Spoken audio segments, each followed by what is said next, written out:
Welcome to 1800s London, where the police are on the hunt for the notorious Jack the Ripper. But things might not be what they seem, because Jack might not be the one they need to worry about most. Hi everyone, it's Carrie, aka Nerdygirlcreates. Welcome back to my channel. Yes, I know I missed Indie Friday last week, and I do apologize about that, but we are back, and we are taking a look at a comic I meant to do a review on about a month ago, but then shit hit the fan and a lot of stuff started to happen in my life and it got put on hold. But I have finally gotten to that. And that book is Jack the Ripper, Vampire Hunter. This is from Mandy Summers with art by Peter Gilmore. And it focuses on the historical serial killer Jack the Ripper. But in this story, he is actually a vampire hunter. So all the women he's been killing have actually been vampires. Now, the first thing I want to talk about, you know what it is. It's my favorite thing. We're going to talk about the art. Now, in this, I found it very interesting that they decided to go with more of a black and white grayscale instead of doing color. I thought it worked for the time period and how it set the mood for the scenes. Can't talk. It helped, like, kind of bring the morbid kind of atmosphere that the story is portraying. It also kind of feels like black and white film style in a lot of ways, given the time period again. I like the Victoria era designs. I like the details on the vampires. I do like also Jack's look, even though he kind of looks like he's one of the Owlmen from Batman. But apparently there's a reason for that that has yet to be revealed. So yeah, I do like the fact they went with like this black and white grayscale. It works for this story. I know most people would prefer color, but if you read manga, you actually get a little more in this than you would in manga. So that's the first thing. Now we're going to talk about the story. As I said before, the story focuses on Jack the Ripper, but he is more of a vampire hunter.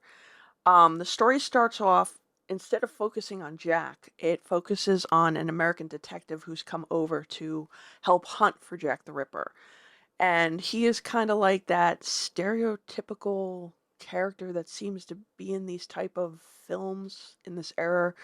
You know, he seems a little down and depressed, drinks, um, probably a loner, lost probably somebody. He's kind of like plagued by something.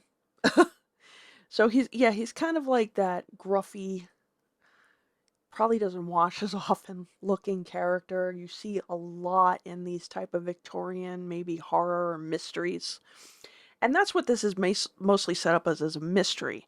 Even though you kind of already know who the culprit is and who Jack really is.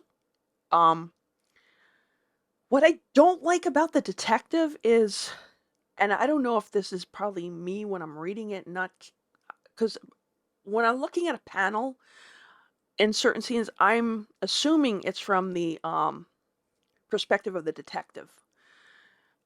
When he sees like the body of a woman, as the viewer, as the reader, you can tell that she's demonic in some way. But for some reason, he's not picking up on this. Now, I don't know if it's because he might have been drinking a little too much or he's maybe out of the corner of his eye. There's nothing really kind of clarifies that. He is just out to get Jack, and he's the first to get closest to Jack than anybody else has. Um, Even in the end, there's a part where he kills someone thinking it's Jack, but still doesn't seem to pick up on what's really going on. It's kind of like, okay, are you, for a detective, you're really not noticing this? So that was what, like, my problem with that. Now, who I really want to talk about is Jack himself.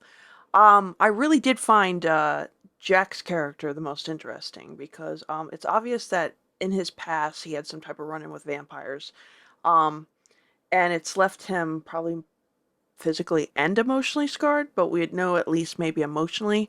He also shows a wound he had from an encounter with a vampire, so I'm not sure if he's been turned or something else. He wears a mask, like I was saying earlier. It reminds me of one of the owl masks from the Batman comic books, but it's more like a metal steel mask. And he's hiding his face for a reason. So it's either because he is a vampire and he doesn't want anybody to know that, or he may be somebody who's well known in society and this could damage his reputation. So instead of running around with his face exposed, he wears a mask. He seems really intent on killing these vampires. He's even gone as far as just to let himself get the blame for all these murders because nobody really knows what's really going on. And his run-ins with the detective isn't too many. There's one in the middle of the comic, and then at the end, which was one that kind of annoyed me with the detective. But he is probably the most interesting thing about the story, which he should be. He's the lead character. I want to know more about his history. I am intrigued enough to want to check out the next book because of him. But I kind of feel like the detective, I know I'm harping on that, but the detective could have been cut down a lot because I kind of feel like he's that annoying foil that just keeps getting in the way and you keep trying to explain to him, you got the wrong guy. What the heck are you doing? But no, he's there, and hopefully the next book will get more into the story. Now you heard me say next book, but because Mandy's already have put up the campaign page, and there's an email you can put in. You can put in your email so she can alert you when then it goes up for funding. And if you don't have the first book, I'm sure she'll have an opportunity to get both. Usually with these campaigns on Indiegogo and even Kickstarter, you always have the option of getting the previous book or books so you can be caught up on what's going on in the story. So again, I really like the art style. The use of the black, the white, the grayscales fits for this story. I really like the character of Jack. Not so keen on the detective, but I think the story gives enough information without spoiling anything about Jack to make you want to come back for more. So, again, that's Jack the Ripper, Vampire Hunter. If you have not read it, I will put links down below for the next campaign so you can sign up.